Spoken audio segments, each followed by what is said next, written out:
Meu nome é Ana Raquel, eu tenho 44 anos, tenho 2 filhos lindos, né? Para quem já me conhece um pouco, a Manu e o José. O José tem 13 anos e a Manu tem 5. Eu nasci num lar cristão, num berço evangélico, sempre fui à igreja, sempre tive o meu contato com Deus. Cresci, tive uma vida linda, abençoada, sempre estava no altar, sempre cantei. E eu também sempre tive um sonho de me casar.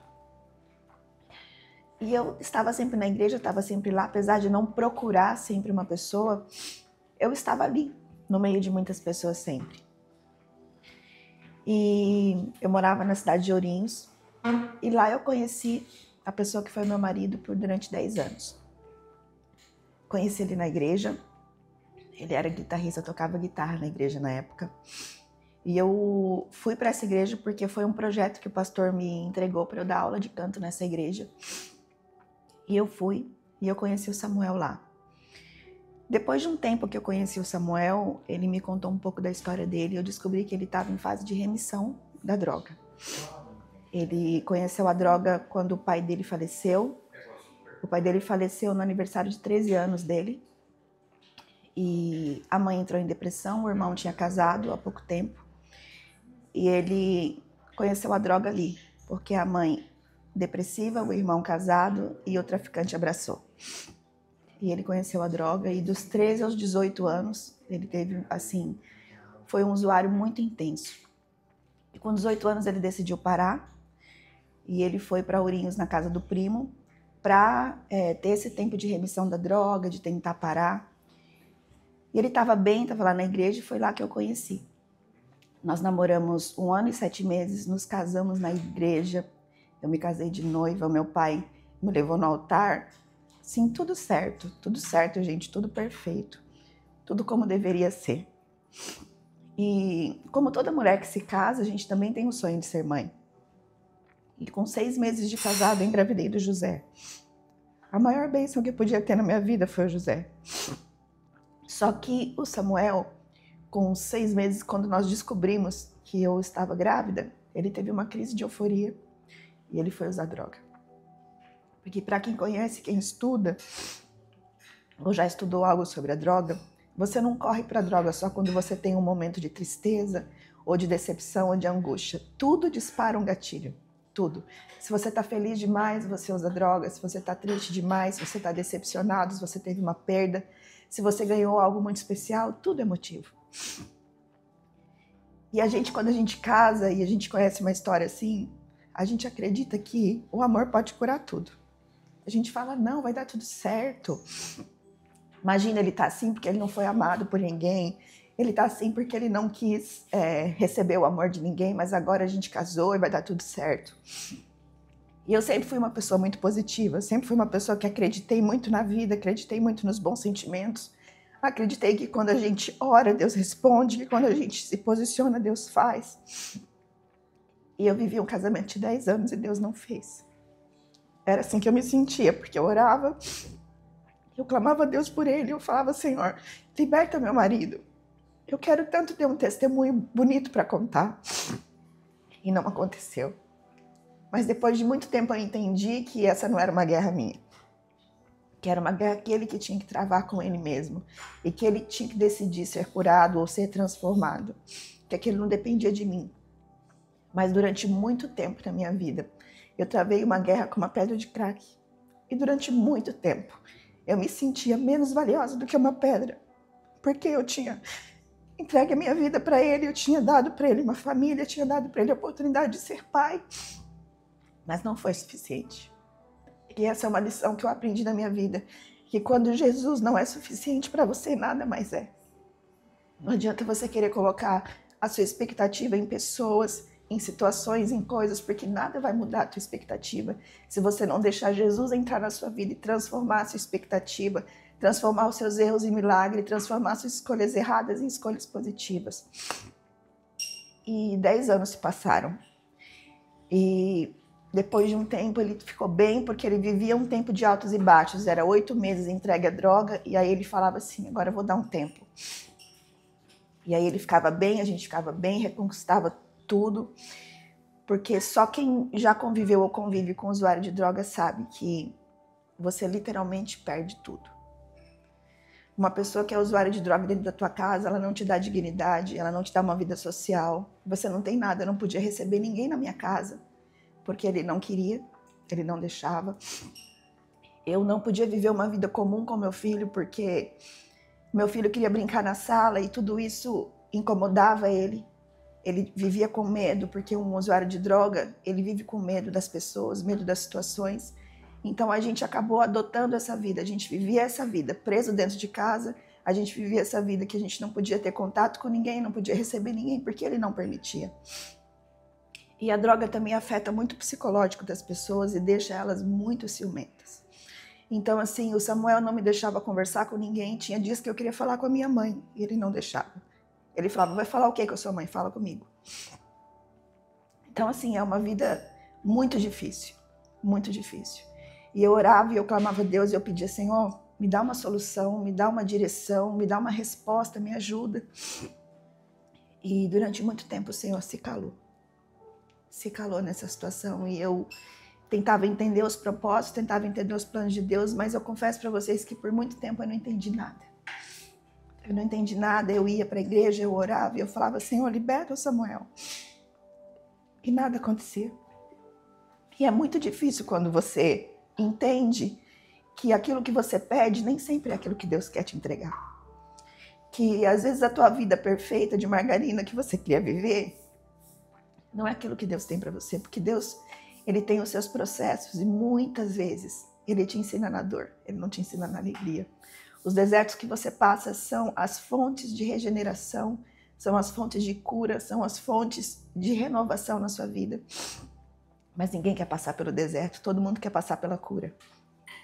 E foram tempos assim muito difíceis de ter tudo dentro de casa e não ter nada, de perder carro na biqueira, de perder moto na biqueira, de perder eletrônicos, domésticos, tudo, mas nada superava dentro de mim o vazio que eu sentia, porque a gente se sente menor. Até que eu estava grávida da Manu, e eu estava grávida de 7 meses dela, e um dia ele chegou em casa às 3 da manhã, e eu falei, eu preciso falar contigo, eu preciso falar agora. Aí ele falou, tá bom, pode falar. Eu falei, eu quero um prazo. Aí ele falou, pra quê? Eu falei, ou pra você me deixar viver, porque tem 10 anos que eu tô vivendo pra você, e não tô vivendo a vida que eu quero viver. Então eu quero que você me dê um prazo. Ou pra você decidir largar a droga, ou pra você decidir me deixar viver. Aí ele disse assim pra mim, então tá bom, até a Manu nascer. Quando a Manu nascer, se eu ver que eu não vou conseguir, eu te deixo viver a sua vida. Porque é uma história muito longa, eu já tinha tentado me separar 4 vezes, ele não deixava, ele ia na casa do meu pai, ele fazia escândalo, ele, assim, tentou de todas as formas me manter dentro da prisão que ele vivia. Na realidade, eu não consegui trazê-lo para a liberdade que eu vivia, mas ele me trouxe. Me levou eu e José para a prisão que ele vivia. E isso foi muito difícil para nós. Foi muito difícil para mim, que era filha de pastor e que a minha casa sempre vivia cheia de gente. A gente sempre teve muitos amigos, a gente sempre teve pessoas chegadas. Meu pai era músico, então todos os dias tinha gente em casa cantando e de repente eu me casei e fui viver dentro de uma prisão onde eu não podia viver nada disso. E aí o que aconteceu? Um mês depois a médica marcou o parto do Manu e ele entrou em pânico. Porque, na realidade, um usuário vive uma vida imaginária e ele queria continuar, viver com a família, ele queria continuar, mas ele não conseguia mais. A droga tomou uma proporção muito difícil na vida dele, de consciência, de dependência. E chega uma hora que mesmo que você queira, você não consegue mais. Só com tratamento, só se você for para uma clínica e viver à base de remédio e viver sedado o resto da vida. E essa foi uma escolha dele. E aí ele pediu ajuda para uma tia minha que mora aqui em Balneário, para ele vir para uma clínica. E a Manu nasceu dia 20 de novembro, dia 22 de novembro ele embarcou para cá e veio para cá. E eu disse para ele assim, é a última vez que eu mudo de casa, é a última vez que eu mudo de vida, é a última vez que eu mudo de cidade por você. Se você não conseguir largar a droga, se você não conseguir se levantar, eu vou viver a minha vida e eu vou viver a minha história com os meus filhos, porque aquilo que o José viveu, a Manu não vai viver. E aí nós viemos para cá. Quando nós chegamos aqui, faziam 2 dias que ele tinha terminado o tratamento. E até então, aparentemente, tudo bem. Ele viveu 4 meses fora da clínica e bem. 4 meses depois, ele teve uma recaída. E foi um momento decisivo para mim, porque eu disse, agora eu não quero mais.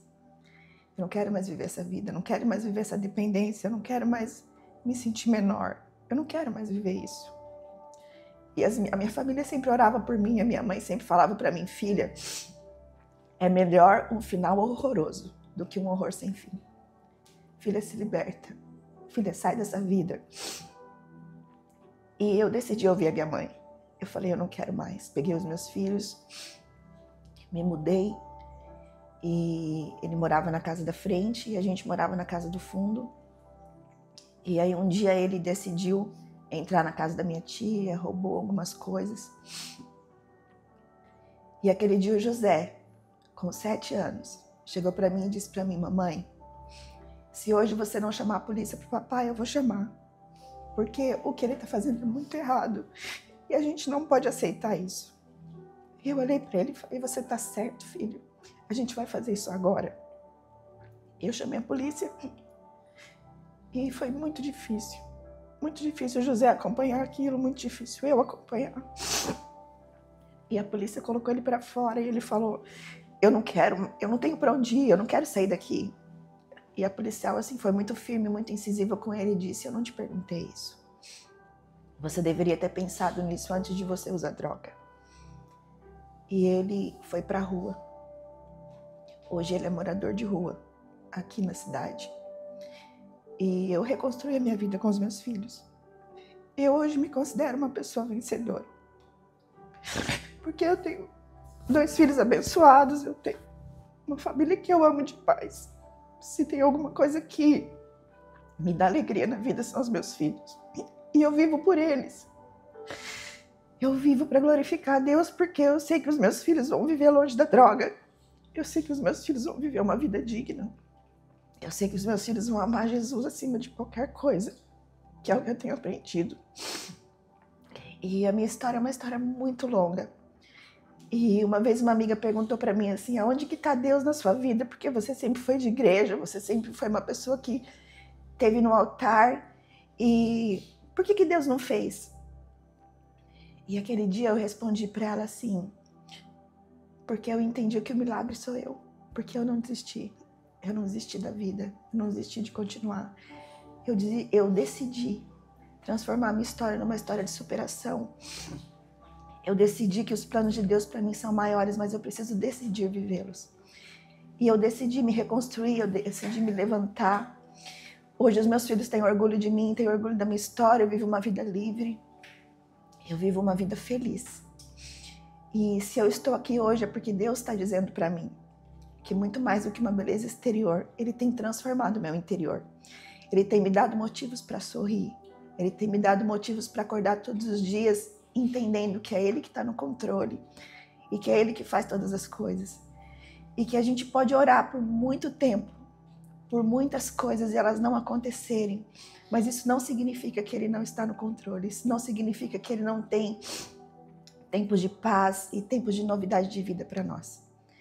E eu fiquei muito feliz quando eu fui selecionada para estar aqui, porque eu sei que mais uma vez é um recado do céu para mim. Existe um tempo de transformação na sua vida. E eu estou aqui hoje, e essa é a minha história até aqui. E eu decidi e decido todos os dias me transformar. Eu não vou falar porque você arrasou. Amém. Você foi o começo, meio e fim. Não precisou de nenhuma direção. Não precisou. Você está pronta. Isso